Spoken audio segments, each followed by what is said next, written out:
Relish with Rukma থেকে আমি চলে এসেছি রুকমা অনলি চিকেন সিরিজে। আজকে তোমাদের দেখাবো star fry chicken. Star fry chicken ভীষণ একটা সহজ রান্না। আমাদের সবার বাড়িতেই তো চিকেন থাকে, কিন্তু অনেক সময় আমরা ভেবে পাই না কি খাই। এটা চটপট হয়ে যায় এমন একটা রেসিপি তোমাদের শিখিয়ে দিচ্ছি। তোমরা এটা এমনি খেতে পারো। স্টার ফ্রাই চিকেনের জন্য আমি প্যানে একটু সামান্য রিফাইন্ড অয়েল দিয়ে রেখেছি।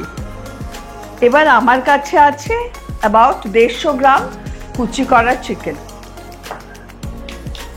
এরকমভাবে হবে আর কি, চিকেনগুলো খুব ছোট ছোট পিসেস। এর জন্য লাগছে 2 টিস্পুন রসুন,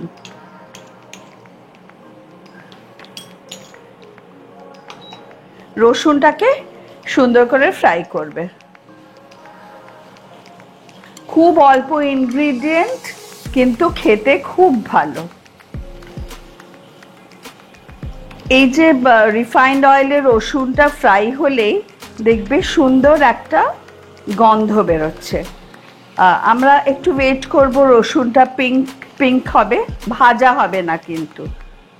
আচ্ছা, রসুনটা একটু সুন্দর কালার ধরেছে। এইবার আমরা দিয়ে দেব চিকেনগুলো। চিকেনে কিচ্ছু মাখানো নেই কিন্তু, জাস্ট এমনি আছে চিকেন।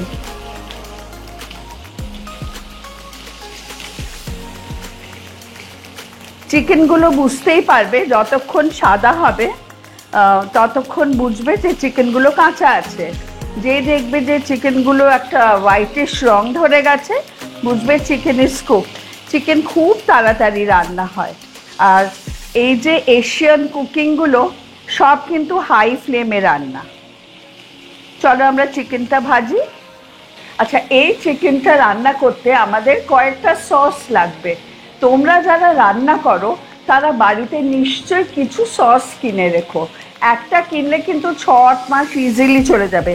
এটাই লাগবে, একটা স্টার ফ্রাই সস, একটা লাইট সয়া সস, ডার্কটা নয় কিন্তু লাইট সয়া সস, আর একটা চাইনিজ রাইস ভিনেগার। এই তিনটে খুব ইজি। আর তোমরা যদি এটা খেয়ে নাও একবার, অনেক কাজে লেগে যাবে দেখবে। আচ্ছা, চিকেনটা দেখতেই পাচ্ছ সুন্দর একটা রং নিয়েছে। এবার এতে দেব 2 টিস্পুন স্টার ফ্রাই সস,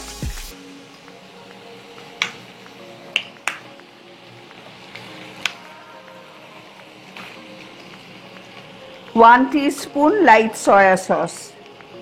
এটা 1 টিস্পুনই দেব। আমি কিন্তু এখনো নুন দিইনি, কারণ প্রত্যেকটা সসে নুন আছে, নুন দিতে হবে ভীষণ কম। আর এটা হচ্ছে আমাদের রাইস চাইনিজ ভিনেগার। ব্যাস, আমাদের মশলাপাতি দেওয়া শেষ।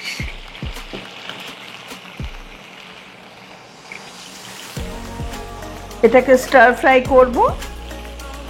আচ্ছা, এবার দেব, যেহেতু ভিনেগার আছে, সয়া সস আছে, ব্যালেন্স করবার জন্য একটু 3-4 টিস্পুন মতন সুগার, আর অল্প নুন অ্যাজ পার টেস্ট,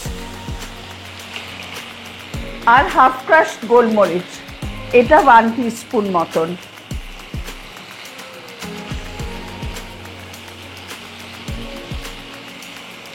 এইবার দেব লম্বা করে কাটা, কারণ চিকেনটাও লম্বা করে কাটা, গ্রিন ক্যাপসিকাম আর রেড বেল পেপার। তোমরা যারা ডায়েট করো তারা ডেফিনেটলি এটা খেতে পারো ফর লাঞ্চ অ্যান্ড ডিনার। এটা খেতে খুব ভালো হবে, আবার ভেরি হেলদিও। বেল পেপারস গুলো একদম লাস্টে দেবে, নয়তো রং নষ্ট হয়ে যাবে, ক্রাঞ্চও চলে যাবে। আমাদের এশিয়ান ফুডে মেন কথাটা হচ্ছে ক্রাঞ্চটা থাকতে হবে। আচ্ছা, এইটা হয়ে গেল।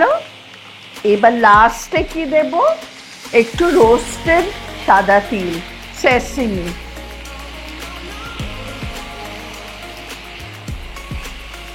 এইটা কিন্তু তোমরা যদি বাচ্চাদের টিফিনে দিয়ে দাও, সাথে একটা চিজ স্যান্ডউইচ, এটা কিন্তু বেশ ভালো খাবার। বা তোমরাও যারা অফিস গোয়ার্স, এটা ডেফিনেটলি নিতে পারো। This is very tasty. আচ্ছা, এটা আমার হয়ে গেছে, দিস ইজ ডান। দেখতেই পাচ্ছ, আমি এবার ইন্ডাকশন অফ করলাম। Star fried chicken ready and served. দেখতে পাচ্ছ কি কালারফুল দেখতে হয়েছে। বাচ্চারা খুব খুশি হবে কিন্তু। প্লিজ বানিও, আর জানিও কেমন লাগলো। না জানালে আমি কেমন করে জানবো যে রান্নাটা সাকসেসফুল হলো কি না। একদম জানাবে, আর সাবস্ক্রাইব করবে relish with Rukma. At the same time follow my Facebook page. সপ্তাহে 4টে করে রেসিপি পাবে, 2টো পাবে ফেসবুক পেজে এভরি থার্সডে অ্যান্ড সানডে, আর 2টো পাবে আমার ইউটিউব চ্যানেলে এভরি টিউসডে অ্যান্ড ফ্রাইডে। দুটোই কিন্তু 5:30টার সময়। বাই।